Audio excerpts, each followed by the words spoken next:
sous les diamants des étoiles. Quelle magie, univers. Mais... Alors non, je sais très bien comment ça va finir, on va tous se mettre à chanter comme des oufs, et moi le premier.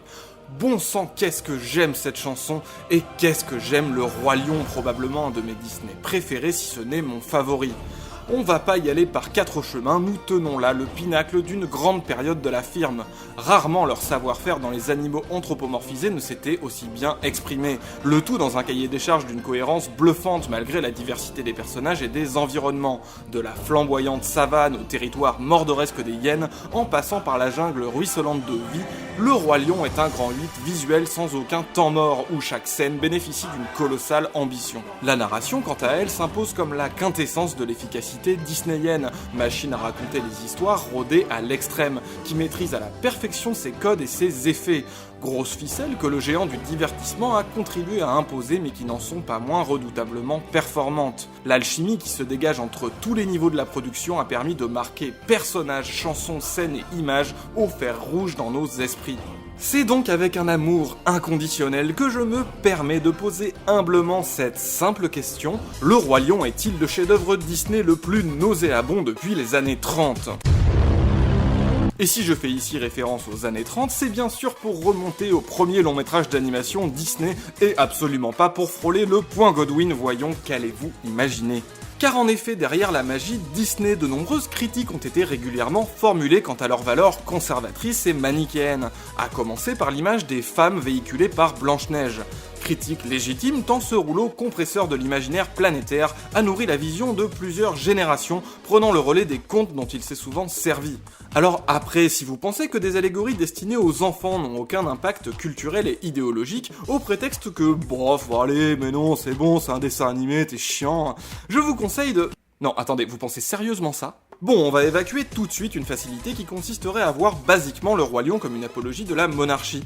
En effet, la représentation d'un beau royaume suit une logique de conte instaurée bien avant nos chères démocraties modernes, et n'est d'ailleurs normalement pas là pour légitimer ce pouvoir politique. La plupart du temps, le bon roi est plus une figure de père que de monarque, la reine pour la mère, la princesse pour le public, car chaque petite fille est une princesse, tout ça, et le prince l'amour qui lui est destiné.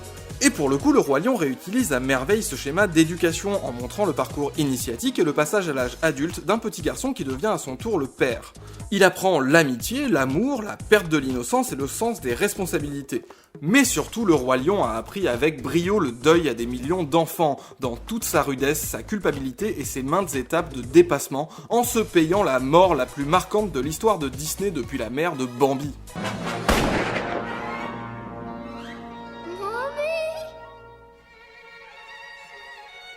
Malheureusement, là où le bas blesse, c'est que le Roi Lion s'engage sur la thématique de l'organisation sociale et du pouvoir politique. Alors, certes, cette histoire de cycle de la vie peut aussi servir à expliquer aux enfants le fonctionnement de l'équilibre naturel, mais au-delà de ça, c'est bien une société qu'il décrit. Enfant, j'avais une vision très positive de Mufasa, notamment parce que j'ai beaucoup pleuré sa mort, et surtout parce que Disney est très balèze. Le personnage est conçu pour hypnotiser les enfants. Il est fort, il se laisse pas faire, c'est le boss, il a l'air sage et il fait pas chier avec des trucs de gonzesse genre la toilette.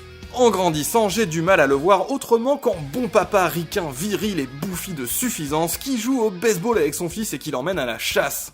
J'ai du mal à dépasser le fait qu'il est prétentieux, sexiste, violent, sentencieux et stupide. Et il est clairement présenté comme le frère qui n'a pas de cerveau par opposition à Scar. De plus, désolé, c'est un dirigeant oppressif et autoritaire. Le règne de Mufasa est baigné de monarchie de droit divin. Le film, de manière générale, transpire les valeurs chrétiennes traditionnelles avec son baptême, son divin enfant, son prêtre et ses faisceaux de lumière qui tombent du ciel. Non, n'essayez même pas, le baptême de Simba est un baptême chrétien avec ablution et compagnie. Bon, après tout, un décorum chrétien dans un Disney, n'en faisons pas un fromage. L'une des références assumées est de toute façon la Bible. Mais plus emmerdant, le Roi Lion justifie une organisation en classe sociale qui serait naturellement légitime. Car c'est le cycle de la vie, voyez-vous. Le discours de Mufasa à Simba est ahurissant à ce niveau. D'autant que comme ce sont des animaux, les herbivores ne sont pas juste des sujets, ce sont des sujets qui se font bouffer littéralement par leur supérieur hiérarchique, et c'est normal puisque c'est comme ça que le monde est censé tourner. Si là y a pas de la grosse légitimation d'oppression et d'exploitation, je sais pas ce qu'il vous faut. C'en est presque drôle en fait, tellement les arguments de Mufasa rappellent un zélote libéral possédé expliquant la théorie du ruissellement par une douteuse métaphore. Nothing like the view of extreme poverty to make a penthouse cocktail party really swing. I guess they call it trickle-down economics. That's funny. Bon alors ok, les lions ils mangent leur sujet, mais après, quand ils meurent les lions, qu'est-ce qu'ils deviennent? Et ils viennent de l'herbe. J'ai raison ou j'ai pas raison? Bon, et les herbivores, qu'est-ce qu'ils mangent? Ben ils mangent de l'herbe. Merci qui Rafiki? Eh ben merci Bibi. Avec dessous du jot, ça n'a aucun putain de sens. Formulé comme ça, il donne l'impression que le dominant est celui qui permet au dominé de manger. Alors qu'après en avoir dévoré 450 au cours de sa vie, il fournit un minable carré de verdure. Et oublie que ce ne sont pas que les rares corps de lion qui fertilisent le sol, mais ceux de tous les animaux et donc essentiellement les herbivores. Je vous laisse faire les parallèles qui vous sembleront opportuns. Coincé entre la représentation du monde animal et celui de la civilisation, le film donne lieu à des situations assez absurdes. Tu la connais, elle te connaît, mais lui, elle veut le manger. Et tout le monde trouve ça très naturel? J'exige de comprendre! Allons, Timon. Mais oui, sérieusement, il a raison là, elle allait le tuer, pour le becter. Arrêtez de faire comme si c'était pas grave. Oh bah si, c'est ton pote, je vais pas le massacrer, hein, c'est cool. J'ai moi-même une excellente amie plus herbivore qu'une gazelle. Alors, je vous connais, vous allez dire que c'est moi qui en fais une métaphore sociale. Sauf que non, c'est le film entier qui tourne autour de la légitimité du pouvoir et de l'ordre social à préserver. Et quand on se dit que dans ce cas de figure, les classes sociales dépendent de la race de l'animal, on est sur un terrain très glissant. Attention, loin de moi l'idée de dire que tout cela est volontaire de la part de Disney ou que cela correspond à une volonté calculée de propagande idéologique. Ce n'est ni vrai ni le propos. Mais ça n'empêche pas la critique de ce qui est au final dans le film, indépendamment des intentions. Bon, par exemple, les lionnes. Mais si, tu sais, les lionnes. Mais tu sais, les lionnes sont vraiment des reines. Oh putain, les lionnes. Alors là, le sexisme de Blanche-Neige peut sérieusement aller se rhabiller. Et pour le coup, Disney a encore fait le choix douteux de coller au mode de vie des lions réels. Ce sont les femelles qui chassent et qui font tout le boulot, comme en vrai. Et il y a plein de lionnes pour un seul lion, comme en vrai. En fait, deux avec Scar, mais qui est à part, ne se reproduit pas et n'a pas d'autorité sur elle. Ainsi, Mufasa, en bon vieux polygame, se trimballe-t-il avec son harem de femmes soumises qui chassent pour lui sans que cela ne choque personne. Car c'est aussi ça, le cycle de la vie. Heureusement, il y a Timon et Pumbaa. Eux, ils sont là pour nous sortir de ce carcan réactionnaire, en offrant un mode de vie alternatif. Un monde sans classe, où l'on ne se bouffe pas les uns les autres, une vie de bohème sans autorité, un endroit où l'on peut être qui l'on veut sans se soucier de l'hérédité et des devoirs imposés. Hakuna Matata. Mais quelle phrase magnifique. Sauf que non. Cette contre-proposition restera lettre morte et n'est là que pour symboliser l'adolescence du personnage. Et oui, l'adolescence, ce moment d'insouciance et de gentille rébellion face au système, à la famille et aux vieilles valeurs, où on se fait de super potes avec qui glandouiller. Un moment qui n'est que ça, un passage obligé qui ne doit durer qu'avant l'âge adulte. Car Nala va venir rappeler à Simba ses devoirs, qui consistent en gros à reprendre sa place dans la société, devenir responsable comme papa et lui faire des mioches. Ah elle, hein, pas papa, sinon c'est dégueulasse, elle c'est juste sa demi-sœur.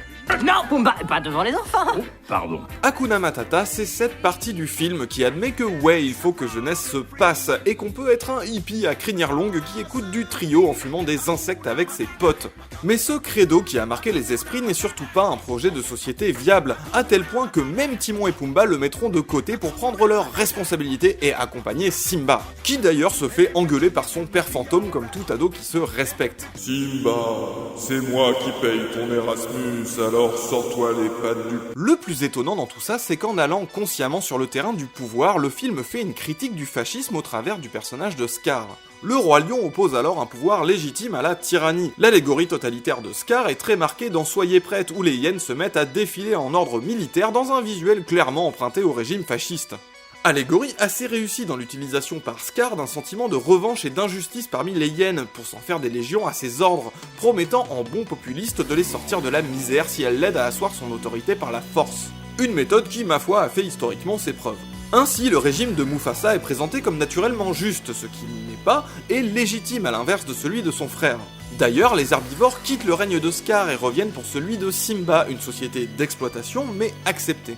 On pourrait aussi discuter le sens de présenter comme nécessairement fascisant toute forme de rébellion, de sédition, bref de remise en cause de l'ordre établi, d'autant qu'elle est nourrie par une injustice criante, le statut des hyènes. Et puisque le film est déjà sur un terrain glissant depuis plusieurs kilomètres, partons définitivement en aquaplaning incontrôlable avec la problématique de ces chairs ricaneuses. Soyons très clairs, le rôle des hyènes est le pire exemple de ceux qui daubent à mort dans le Roi Lion, que ce soit réfléchi ou non par ses créateurs. Les hyènes vivent en dehors du royaume de Mufasa, qui les en exclut dans une terre morte et hostile où elles crèvent la dalle. Elles posent un problème de sécurité car elles viennent chasser sur les terres du royaume, ce qui se comprend un peu vu qu'elles n'ont rien à manger en dehors. Déjà, cette représentation fait s'écrouler tout le discours sur le cycle de la vie, même pris au sens d'écosystème. Si toute chose a sa place dans le cycle de la vie, pourquoi pas les hyènes ? Dans la réalité, elles font partie, comme les lions, de l'équilibre naturel, mais ici elles sont considérées comme des parasites.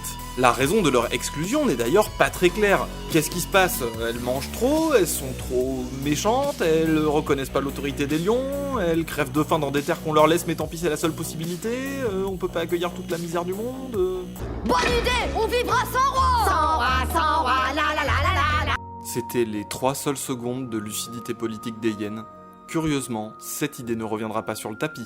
Que Disney les pensait comme ça ou non, les hyènes ont dans le Roi Lion le rôle d'une race étrangère, mauvaise, mal éduquée et impossible à intégrer, qui passe illégalement les frontières des lions pour venir voler leur pain et leurs saucissons. N'est-ce pas ? N'est-ce pas ?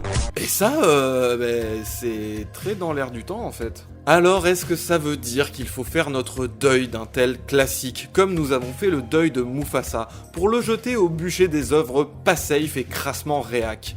Bien sûr que non. Le Roi Lion est un très grand film d'animation. Non seulement il fait partie d'un patrimoine culturel mondial, mais au-delà de son fond, au mieux maladroit, au pire totalement daubé du derche, il demeure un bijou incontournable dont personne ne devrait être privé. Il faut simplement, et comme toujours, rester lucide sur ce qu'il peut transmettre en bien comme en mal. Nombre d'autres œuvres pourront venir contrebalancer ce qu'il a de toxique et développer l'esprit critique. C'est aussi ça la culture et l'éducation, un grand brassage plein de contradictions sur lequel on s'est tous construits et sur lequel les générations futures continueront à se construire. Alors par contre faites gaffe, c'est un coup à finir sur internet à expliquer pourquoi un de ses films préférés, la vache mais qu'est-ce qu'il est craignos ! À la philatèle, cher